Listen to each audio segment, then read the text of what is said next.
Awareness is often talked about like it's this big mystical thing, but in actuality, it's the most natural state we can return to. It's not about emptying our mind or becoming hyper focused, it's about noticing. But here's the key: noticing without judgment, noticing without trying to fix, analyze, or categorize. Hello, and welcome back to Torches, Yoga, and Mindfulness. I'm Lauren, and I'll be your coach. Thank you for joining me today. Last week, I introduced to you awareness as the first skill in our series. We'll be taking on the 8 skills of mindfulness. If you haven't already, make sure you check out that first video for some extra practices that you can use to strengthen your awareness skill. And I also have a guided meditation that'll post this week alongside this one. It's great for tapping into and exploring your awareness, and it's also a deep relaxer. So if you find yourself having trouble to drift off to sleep at night, that your mind's just spiraling or you're tossing and turning, this guided meditation will help you find that relaxed state of just noticing and help you drift off to sleep easier. Today, we're going to talk about what practicing awareness actually does in our brain and in our bodies, how judgment can get in the way of it, and how we can start shifting into a place of calm, clear presence. Let's start with what happens in the brain when we simply become aware of the moment. Studies show that awareness-based mindful practices reduce the activity in our default mode network, our DMN, and that's our brain's autopilot, constantly chattering in the background, that running commentary that pulls us into these thought spirals. And while it's helpful for planning or self-reflection, it can become overactive, especially when we're stressed or anxious or in a state and a mindset of comparison. And that's why awareness practices are so powerful. It's like gently hitting the pause button on that continual nonstop mental chatter and commentary. When we bring our attention to the present moment without judgment, we interrupt that loop. And over time, this changes our brain, literally. The prefrontal cortex is the area of our brain that's responsible for our decision making, our focus, and our emotional regulation. And these awareness practices, every time we return to the present moment without judgment, we strengthen our prefrontal cortex. Think of it as like a hiking trail in your brain.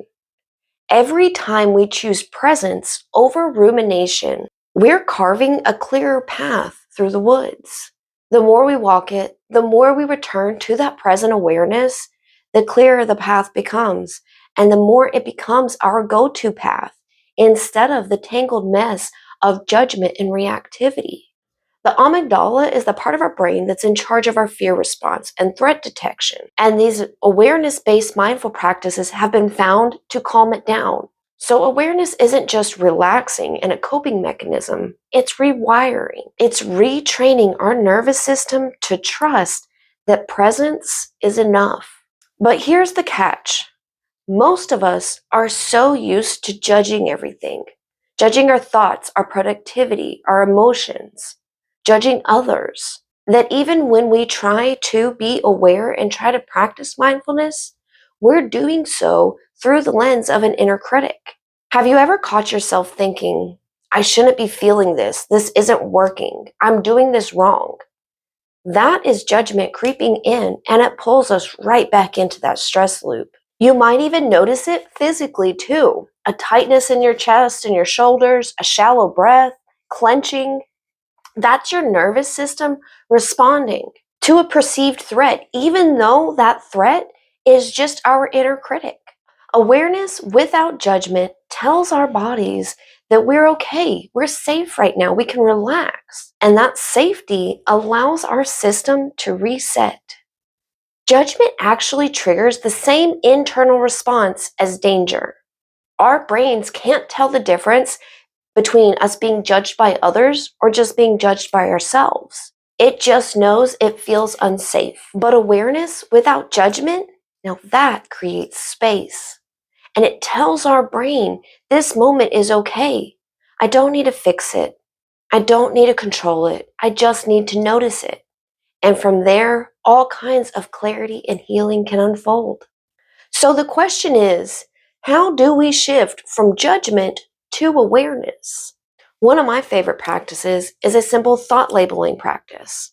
Say you're stuck in traffic, and then your mind just starts on that spiral. The light's green. Why aren't they moving? Why are you going so slow? I'm going to be late. Instead of feeding more energy into that thought spiral, step back from it and start labeling it. I'm thinking. I'm judging. I'm feeling frustration. Giving it those labels pulls us out of that autopilot and out of that loop. We're not solving anything. We're witnessing. And that witnessing shifts everything. So the next time you're feeling overwhelmed or distracted or just off, give this a try. Take a pause, take a deep breath, and start labeling your inner experience. I'm thinking, I'm feeling, I'm sensing. We're not analyzing, we're just naming what's there. And that act of labeling interrupts the automatic judgment. Over time, these exercises build what psychologists call meta-awareness, and that's our ability to notice our thoughts without becoming them. And that is a superpower. It gives you choice, clarity, and compassion even in life's messiness. Awareness without judgment. This is the type of awareness we'll be exploring in the guided meditation I have for you. Make sure you save that video and come back to it later this week when you've got about 10 minutes of quiet that you can sit, or even at the end of your day when you're trying to drift off to sleep. Tune in next week where we'll talk about the second skill of mindfulness, and that's compassion. We'll talk about how self-compassion is key to mindfulness, and we'll even explore one of my favorite practices, loving kindness. Friend, remember, every small moment of awareness counts. Every time we intentionally return to present awareness, we are disrupting our default habits. We are changing our brain and we are calming our body and becoming more rooted in what's actually here. Even just a few seconds of awareness while you're brushing your teeth or drinking your coffee or waiting in line somewhere can bring you back. It's not about being mindful all the time. That's not how it works. It's about returning again and again.